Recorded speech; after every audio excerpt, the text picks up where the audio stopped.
Join us once again for the adventures of Dr. Doolittle!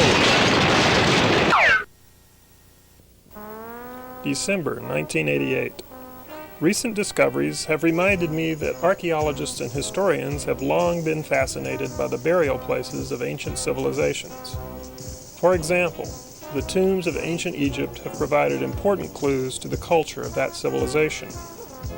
Because of the Egyptians' belief in an afterlife, objects from everyday life were buried with the dead.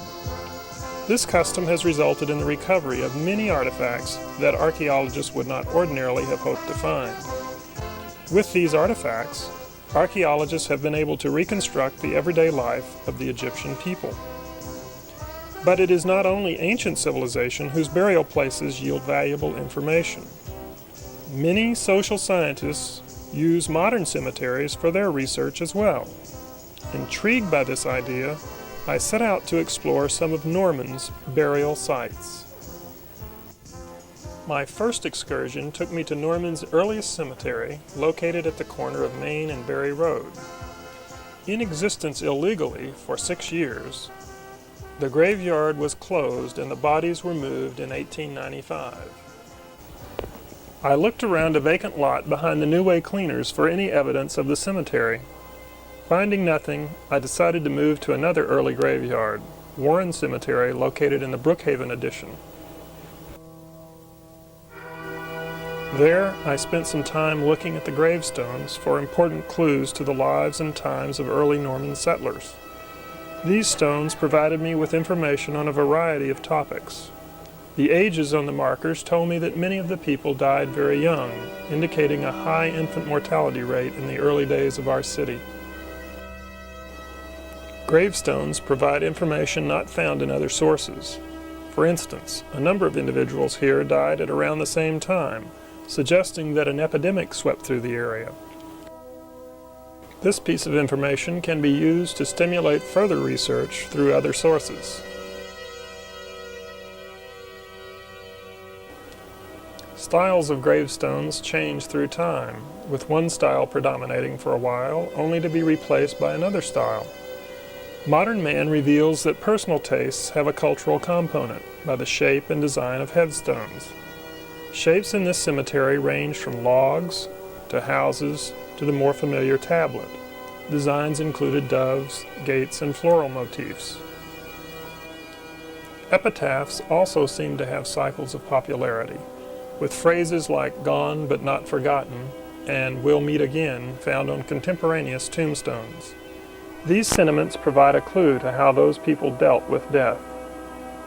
Located on the other side of Norman, Denver Cemetery provided an interesting comparison with Warren Cemetery.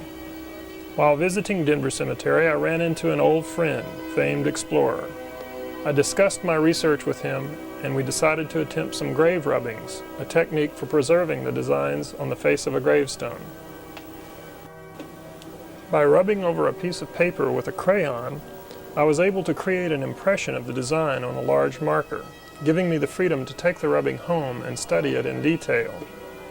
Like many of the stones I saw in the Warren Cemetery, this stone contained a gate in its design, as well as an anchor, possibly indicating a nautical past for the individual. Another interesting facet of the research was the type of material from which the markers were made. These varied from rather exotic materials like marble to Oklahoma granite to limestone and concrete. Some markers were even made of wood. As darkness approached, famed explorer and I decided to get indoors. I was anxious to show him several of the Native American bows I had been making with skills I had learned at a recent workshop. A nearly finished bow, but not quite finished. It's got a good ways to go. Would you like to see how they're how they're put together? Yeah. It's fairly simple, but there are some little tricks to it. Okay. That you need to know. You've got to start out first with a piece of bodark wood. Bodark is a native Oklahoman tree, and they grow really from Texas north to Canada these days, but originally were found just along the Red River. So this is a hunk of bodark I picked up. It's been split out. Now, the first bows I made, rather than going to a full-size bow like this one, I started with a much smaller bow, like this here. and used a piece of wood about like this, splitting out a piece and then making the bow. So it took a piece of wood this big to get well, no, actually about a third of this about piece a third of wood. Yeah. And it takes a lot less time to make one this size than it does a full-size bow. So I could kind of experiment around and check out the situation, see what I needed to do. So are the techniques all exactly the same? Basically the same, yeah. You start out with, as I said, with a log like this.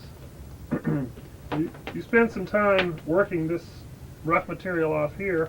In fact, if you'll back up, I'll chuck this up in the vise and give you a quick demonstration of just exactly how you do that. You need a couple of tools, not too many, but the most important probably is this poke shave like this, or a draw knife rather. And you set it up and you just simply take off material like this, working that down. Now what's important, and this is the trick, is you don't want to go down so that this has more than one layer in these rings here. You know how a tree grows in rings. You want to take all the material off down to one of these rings, and you don't want to cut through it. Wow. Apparently, if you cut through it, when you bend the bow back, use this one as a demonstration, when you bend the bow back, those places where you've cut through the ring layer will tend to break. And here you can see what happened with this broken spot. Yeah. Now is these techniques, are they from Indians in this area, or? Basically, they're Native American bows. This is the material used by Kiowa, by Cherokee, anyone who could get a hold of, especially this particular wood, made bows in this manner. What they use for tools? Well, you probably used aboriginally a stone axe and a stone tool to do the scraping. In fact, just a piece of flint that had a sharp edge on it would do the same job that would, just take a lot longer. Right. And that's probably basically what they did. They took some stone tools, split it out first, maybe using some antler wedges and maybe even wooden wedges, and a big maul perhaps, big hammer to hit them with. Split it out and then used just a scraping tool to scrape it down. The bark off. Fairly laborious, but it worked. What other wood can you make bows out of? If this wood was native to Oklahoma, what about Europeans who made bows? Well, Europeans used a similar wood that was also very sought after all over the continent of Europe, called the yew wood. Oh, okay. And you may have heard about longbows from English history. Those are made of yew wood. They had an interesting characteristic. They had a heartwood and a sapwood, and you always made the bow out of a portion of the wood that contained both heart and sapwood. So the back of the yew bow has the sapwood in it, or the outer layer of wood, and the belly of the bow has the heartwood. These are all wooden bows. They didn't always use wood. Horn and antler are also useful as materials to make bows out of. How big a bow can you make? It doesn't have to be too long. They're about this big, and they're composites. That means they're made of different parts and put together. And what they usually used to hold them together with was this material right here. This is called sinew, and it's basically the tendon of a deer. It comes from the back of the leg right here, where the muscle of the leg is attached to the heel. And hamstring right there. Yeah, basically, and it makes a very tough, fibrous material. I have some here that you can see breaks up into these fibers. Now, what is this? This is more sinew. This just happens.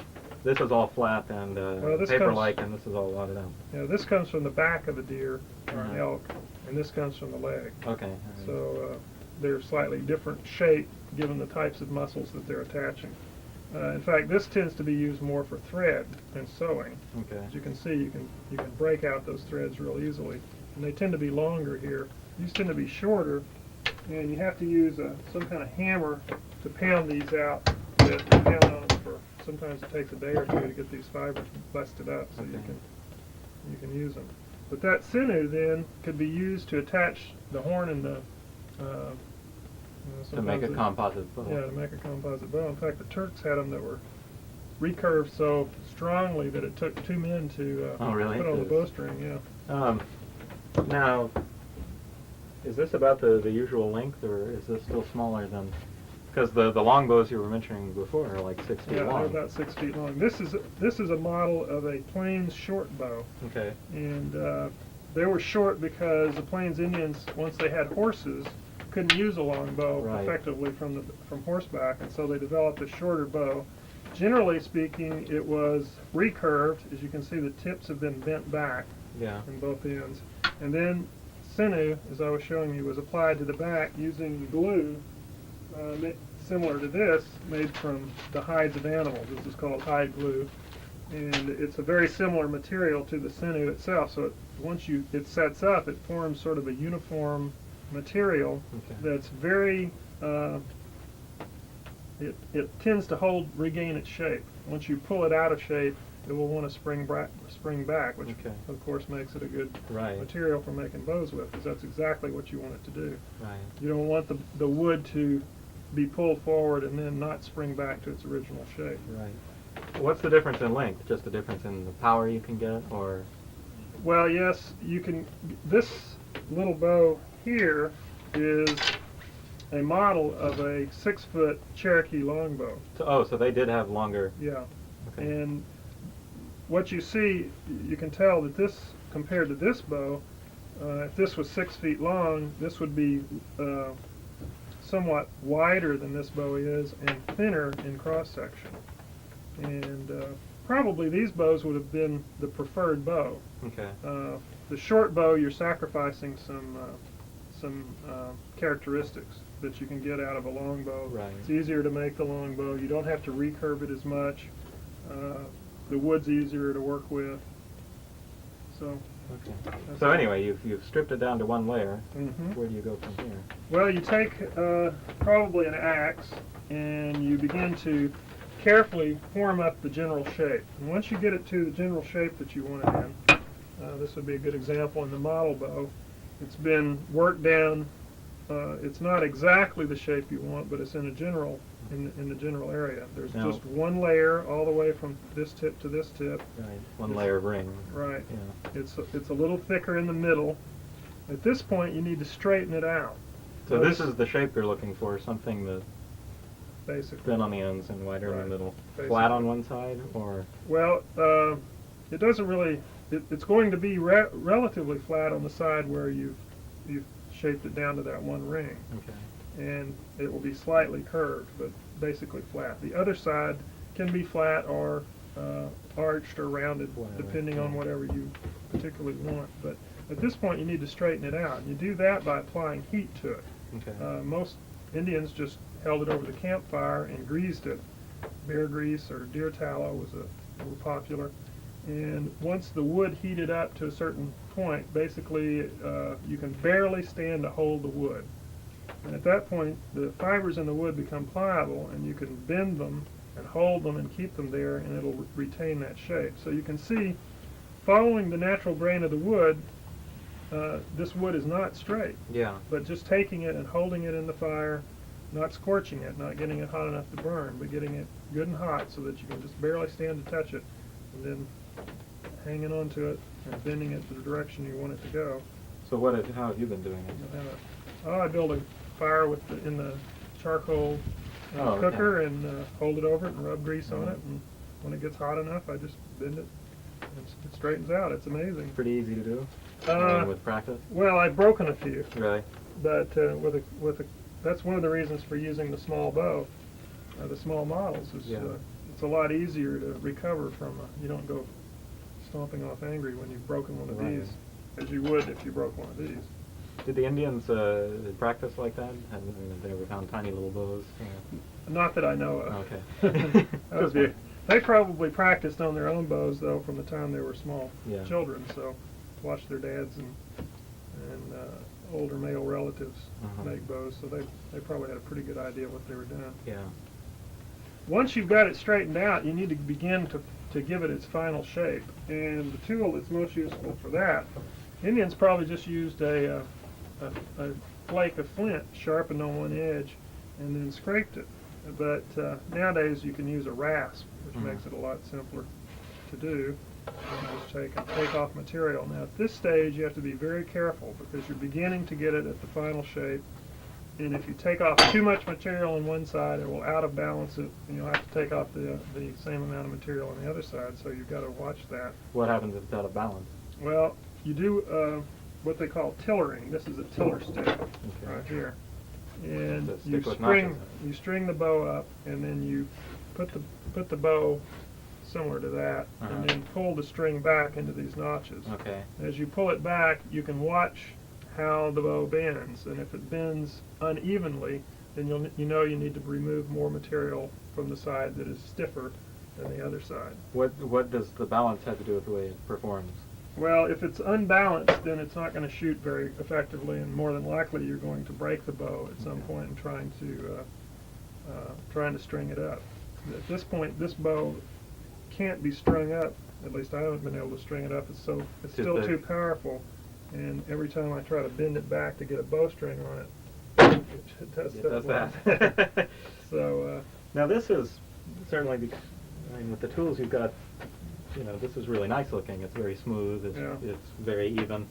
Were the Indians' bows like that? Probably. Did they do that with stones? We've got in museums examples of bows that look probably better than this one does.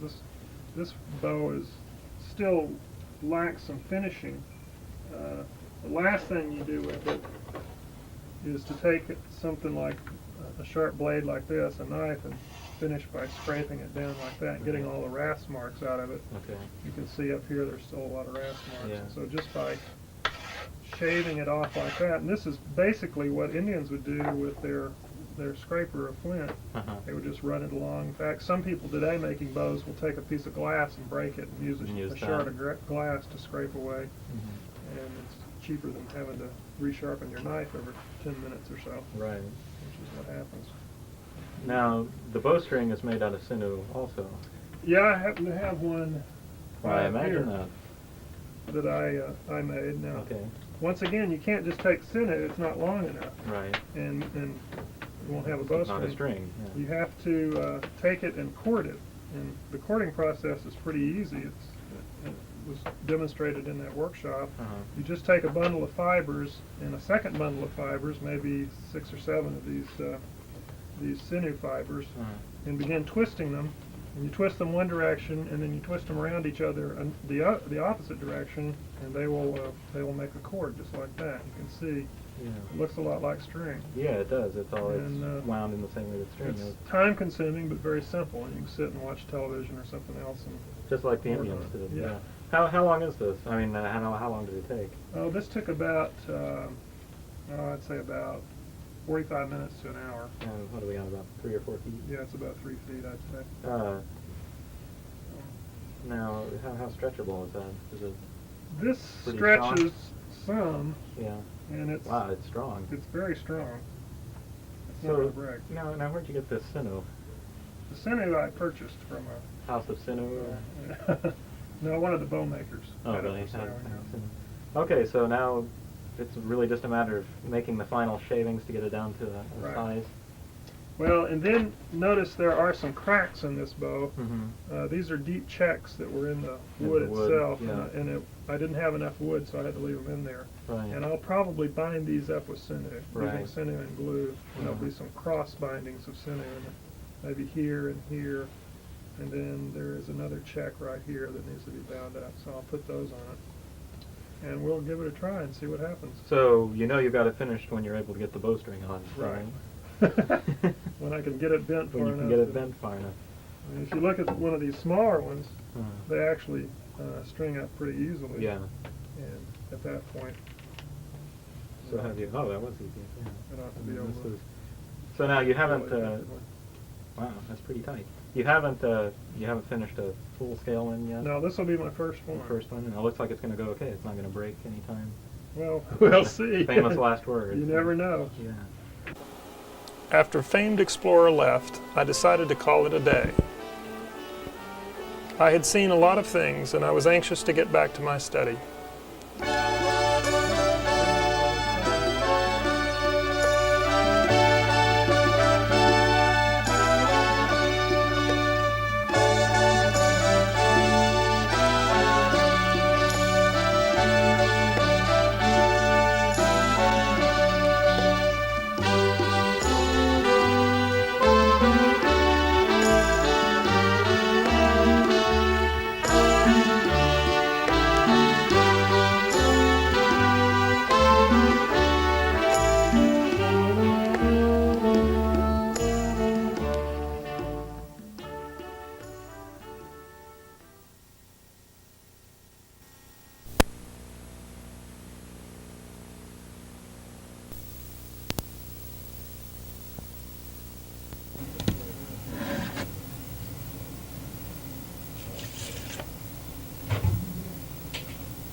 Join us now for another exciting episode of The Adventures of Dr. Doolittle.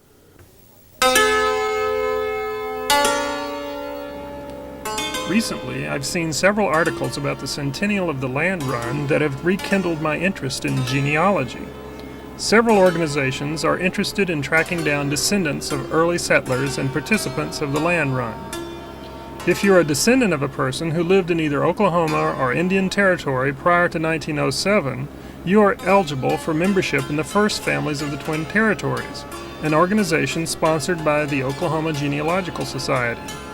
Similarly, the Logan County Genealogical Society and Sons and Daughters of the original 89ers of Guthrie are issuing pioneer certificates to direct descendants of 89ers who lived in the unassigned lands between April 22, 1889 and September 22, 1891. Reading over these articles reminded me of several family histories members of my family have collected. William Frederick Doolittle, M.D., wrote a 7-volume history of the Doolittle family in America in the early 1900s. These volumes trace the Doolittle family back to one Abraham Doolittle, who settled in Connecticut around 1640. The narrative tells not only of the names of my ancestors, but also how they lived and what life was like at the time.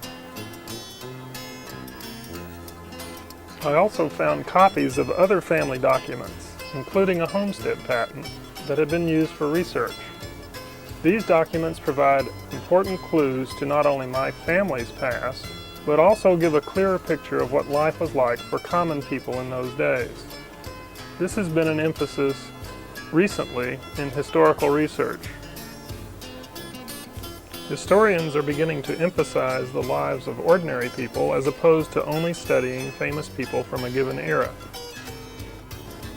In looking through my collection, I noticed a resource that people often overlook: old photographs. Dates and names are often recorded on the backs of these. They may also provide important information and leads that can be followed up elsewhere. Many families have collected stories that have been handed down from generation to generation. For example, those Dust Bowl days were as frightening as they were lean. We were just getting accustomed to the look of the spring thunderstorms on the open prairie when the huge reddish cloud banks of fine red dust came roaring in from the northwest. Sometimes these huge clouds of sand and dust also had a blackish look to them, which made them all the more frightening. It sort of seemed that the end of everything was suddenly at hand.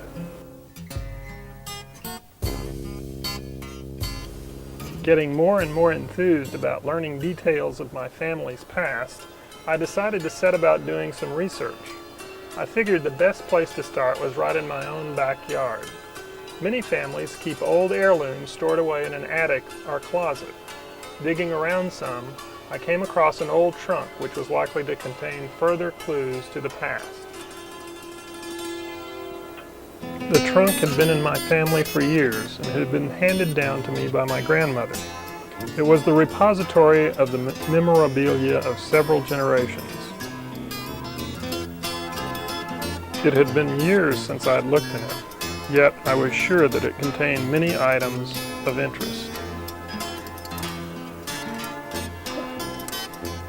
Carefully opening the case, I was astonished to see how well preserved some of the artifacts were.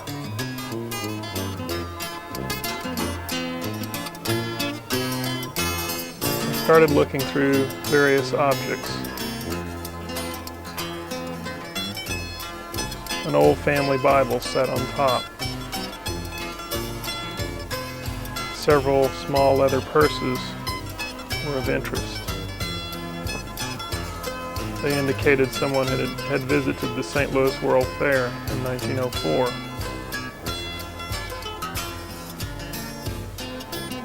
The Bible may prove to be a boon for my genealogical research.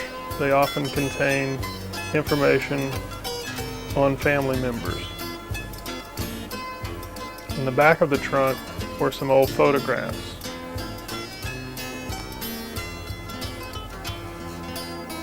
They showed a family in the 1890s to 1910s. Thinking about all of those old family members began to puzzle me. I never could keep all of those genealogical terms straight, so I decided to go over them again. Now, this is me. This is my brother. Darken this in so we'll remember. These are my parents. This is my dad's family. He had several brothers.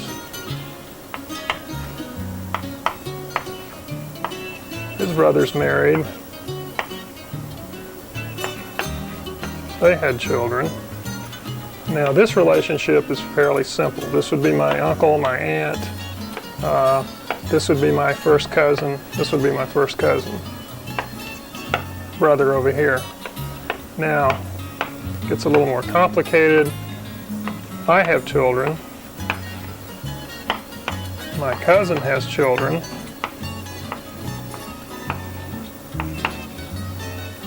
The relationship here between myself and my cousin's children is one of first cousin once removed. But the relationship between my children and my cousin's children is as second cousins. So these are second cousins, and I am first cousin once removed to these people. Now, should my children marry and have children of their own, and if my cousin's children get married, my first cousins once removed, then these children have a relationship as well as these people have a relationship. This would be second cousin once removed, and these would be third cousins. In other words, the grandchildren that I have and the grandchildren of my first cousin are third cousins.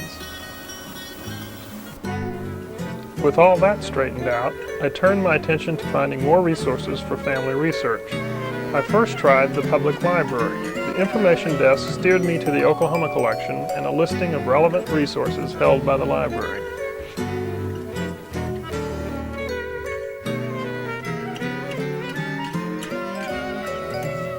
Using that list as a guide, I began to search through a number of likely resources. I gathered up several of the volumes listed. Most of them were guides and indexes to national archives, genealogical periodicals, and other sources of genealogical data.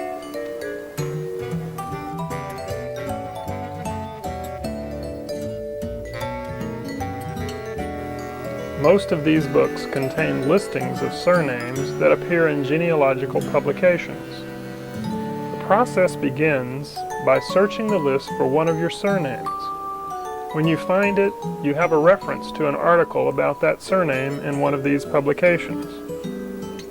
These articles usually indicate what work has already been done on that surname and where to find it.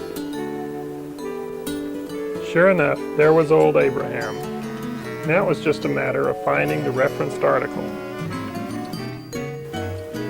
I knew that the Church of Jesus Christ of the Latter-day Saints was a good source of genealogical data. I paid a visit to the genealogy library of the Family History Center at the Norman Stake. I was shown files of microfiche which contain millions of surnames from over the world in the 50 states, listings of family histories, and other documents and resources for research. The center is open to the public. I was surprised by the number of people there. While there, I was told that another excellent source was the Oklahoma Historical Society located in Oklahoma City. Census data for the entire country is located there.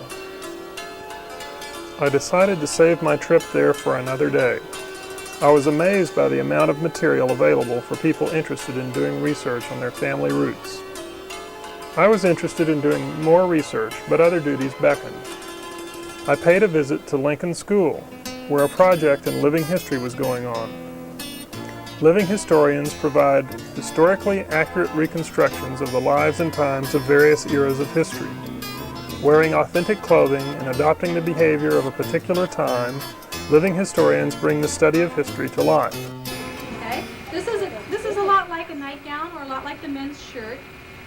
Okay? It's just a big garment. It's drawstring. It pulls and you can tie it to fit. But this would have been my underwear. Just like Gary showed you the shirt, that was the men's underwear, this was the ladies' underwear. This would have been my underwear. This would have been my nightshirt or my nightgown. And just like the men, you weren't going to go out just wearing your underwear. So you'd put a skirt on over this. Like this. And this skirt has no zippers, no buttons, so it ties. It just ties in the back. And again, I would have worn all the petticoats underneath it and put my apron on over the top. Okay? Just a simple garment. But still, I've got my chemise showing. And I can't go out like that because that's not proper. So I still have to have something on over that chemise. Well, a lady might wear something like this. This is called a short gown. And this is just one version of a short gown. And what it is, it's like a little jacket, you know? The Foremans, a couple from Oklahoma City, shared with the students their research and artifacts from life in frontier Oklahoma in the mid-1800s. The students got to see a culture that existed right here in Oklahoma 150 years ago. Across town at McKinley Elementary, students had a visit from Mr. Jim Townsend of the Corporation Commission. He gave the students an exhibition of rope tricks while telling them about the career of Will Rogers.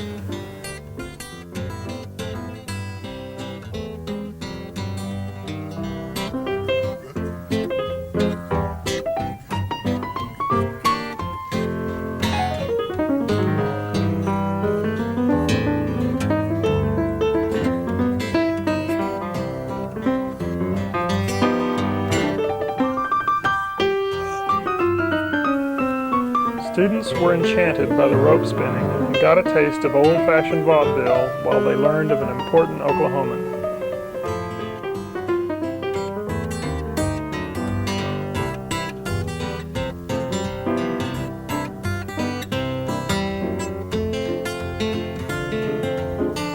Afterwards, I was lucky enough to receive a quick lesson in rope spinning. Though it wasn't as easy as it looked, I had a little help getting started.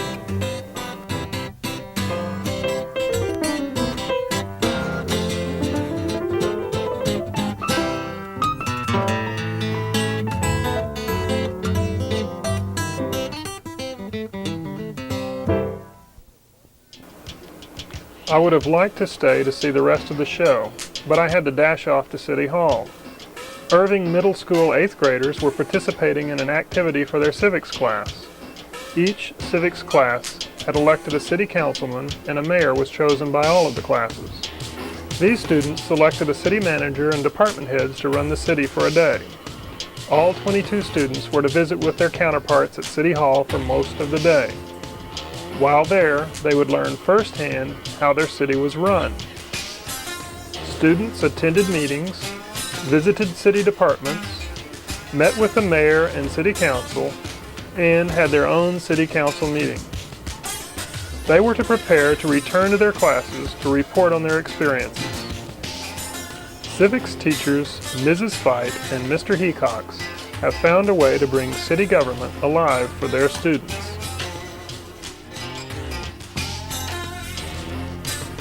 Weary from the events of the day, I prepared some tea while I reflected on all that I had seen. Certainly, social studies can be an exciting adventure.